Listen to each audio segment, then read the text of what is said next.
Hello friends, welcome to M K knowledge and awareness.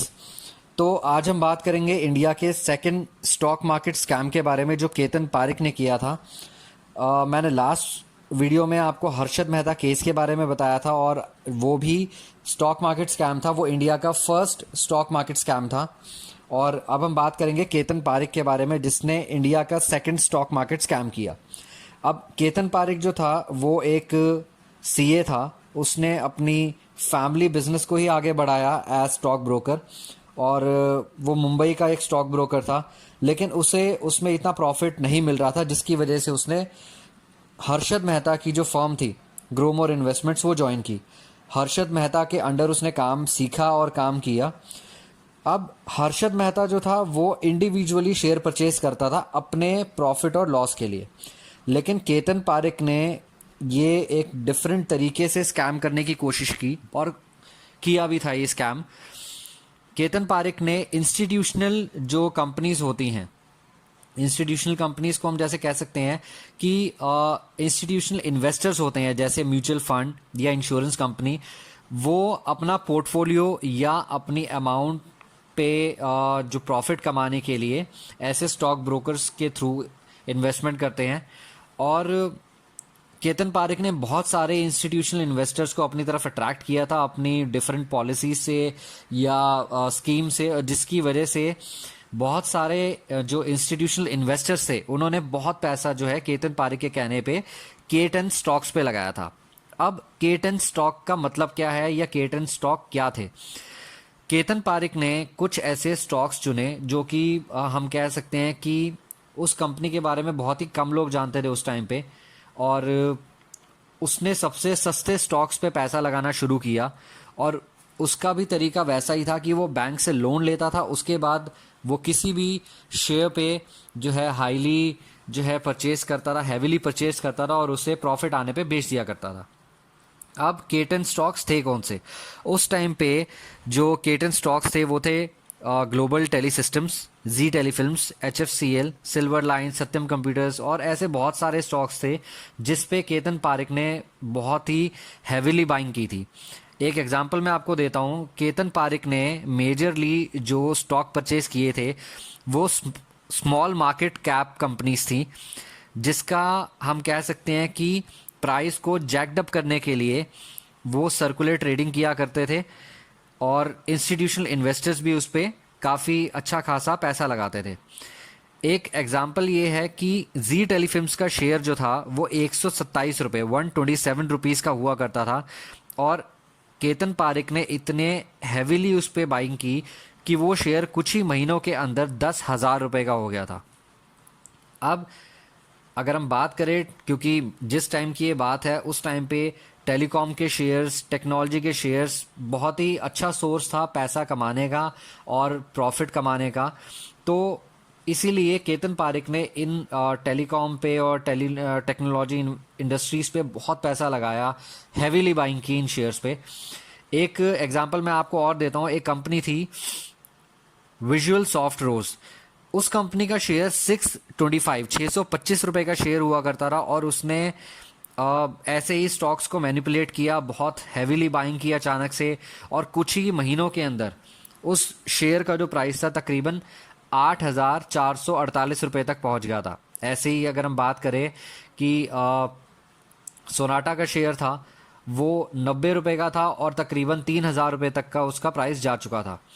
अब केतन पारिक का जो तरीका था वो हर्षद मेहता से डिफरेंट इसलिए था क्योंकि हर्षद मेहता अपने प्रॉफिट के लिए शेयर परचेज और सेल करता था, लेकिन केतन पारिक जो था वो जो इंस्टीट्यूशनल इन्वेस्टर्स होते हैं उन्हें अट्रैक्ट करके अपनी कंपनीज में केटन शेयर्स पे पैसा लगवा कर हैविली बाइंग किया करता था और बैंक से भी पैसा उठाया करता था ताकि वो जितने ज़्यादा शेयर परचेज कर सके वो कर पाएगा। उसके बाद उन शेयर्स को वो अचानक से बेच दिया करता था, जिसकी वजह से शेयर मार्केट पे अचानक से जो है एक डिक्लाइन शो होता था कि शेयर मार्केट गिरने लगा है। क्योंकि किसी भी कंपनी के अगर आप बहुत सारे शेयर्स बेचते हैं तो स्टॉक मार्केट पे बहुत ही बड़ा इम्पैक्ट पड़ता है।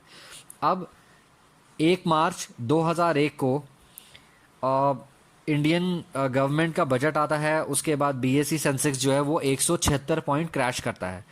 अब ये जो स्टॉक मार्केट क्रैश था ये बहुत ही सस्पिशियस वे में हुआ था, जिसकी वजह से गवर्नमेंट ने एक इंक्वायरी सेटअप की कि चेक किया जाए या फिर इंक्वायरी की जाए कि ऐसा क्या हुआ कि मार्केट जो है इतनी क्रैश हो गई।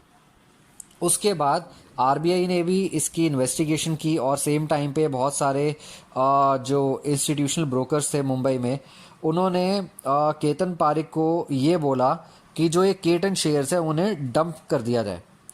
तो उस टाइम पे केतन पारिक ने जो है बहुत ही जो इंस्टीट्यूशनल ब्रोकर्स थे उनके प्रेशर में आकर ये जो शेयर्स थे, जिसे हम केटन स्टॉक्स कहते हैं, जो फेवरेट स्टॉक हुआ करते थे केतन पारिक के, जिसे तकरीबन 2 साल से वो प्राइस को जैक्ड अप कर रहा था, बहुत ही ज़्यादा राइज करवा रहा था, उठा रहा था, अननेचुरल तरीके से उसे बेच दिया गया। अब इसका जो है इससे हुआ क्या कि स्टॉक मार्केट का जो हम कह सकते हैं कि जो ग्राफ होता है वो रेड में जाने लगा, माइनस में जाने लगा, जिसकी वजह से लार्ज स्केल लॉस हुआ था जो इंस्टीट्यूशनल इन्वेस्टर से, जिसमें बहुत सारी mutual fund companies, insurance company भी इन्वॉल्व थी। अब इस स्कैम को इन्वेस्टिगेट करने के लिए 30 मेंबर्स की एक जॉइंट पार्लियामेंट्री कमेटी बनाई गई, जिसे हम जेपीसी कहते हैं। उन्होंने इन्वेस्टिगेशन की और ये देखा कि केतन पारिक जो है बहुत तरीके से डिफरेंट तरीके से जो है ये स्कैम कर रहा था, जैसे सर्कुलर ट्रेडिंग के थ्रू या जो इंस्टीट्यूशनल इन्वेस्टर्स थे उनसे पैसा लगवा कर ये इस तरीके का स्कैम कर रहा था। अब मेजरली जो ये जो स्कैम हुआ था वो 1995 से 2001 तक हुआ था। अब आप ये सोचिए कि इतने सालों तक इस स्कैम का किसी को भी पता नहीं चला, क्योंकि हर कोई सोच रहा था कि हाँ ये जो शेयर परचेज जो है ये नॉर्मल वे में हो रहा है, लेकिन ये एक तरीके का हम कह सकते हैं कि स्टॉक मार्केट जैक्ड अप या राइज अप करने का एक तरीका था कि किसी तरीके से किसी भी शेयर का प्राइस जो है इतना ज़्यादा बढ़ जाए अचानक और उसे एकदम से बेच दिया जाए ताकि उस पर मैक्सिमम जो है प्रॉफिट केतन पारिक कमा सके। अब उसके बाद सीबीआई की इन्वेस्टिगेशन भी हुई, जिसमें 2014 में कोर्ट ने और सीबीआई कोर्ट ने स्पेशली सीबीआई कोर्ट ने उस पर बैन लगाया कि वो अब कभी भी ट्रेडिंग नहीं कर सकता, स्टॉक मार्केट की ट्रेडिंग नहीं कर सकता, और उसे जो है 2 साल की सज़ा भी सुनाई गई।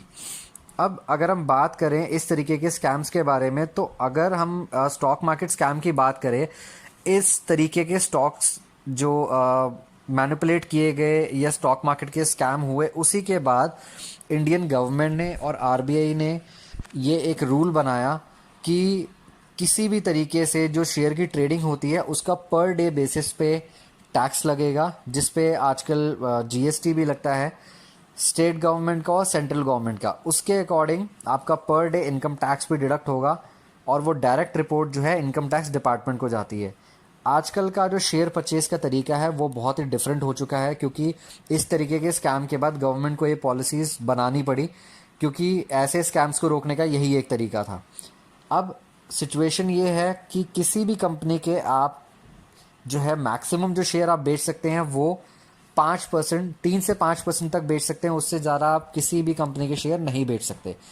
और स्टॉक मार्केट का एक स्टैंडर्ड प्रोसीजर अब बन चुका है कि किसी भी कंपनी का प्राइस या तो 5% ऊपर जा सकता है या 5% नीचे जा सकता है।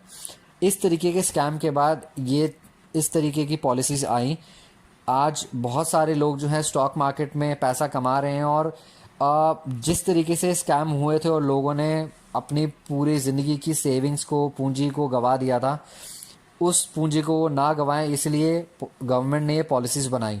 तो फ्रेंड्स, आज के लिए इतना ही। आई होप आपको ये वीडियो पसंद आया होगा। अगर आपको कुछ और स्कैम के बारे में जानना हो, आप मुझे कमेंट बॉक्स पे लिख सकते हैं। मैं उन स्कैम के ऊपर वीडियो बनाने की कोशिश करूंगा और आपको इन्फॉर्मेशन देने की कोशिश करूंगा।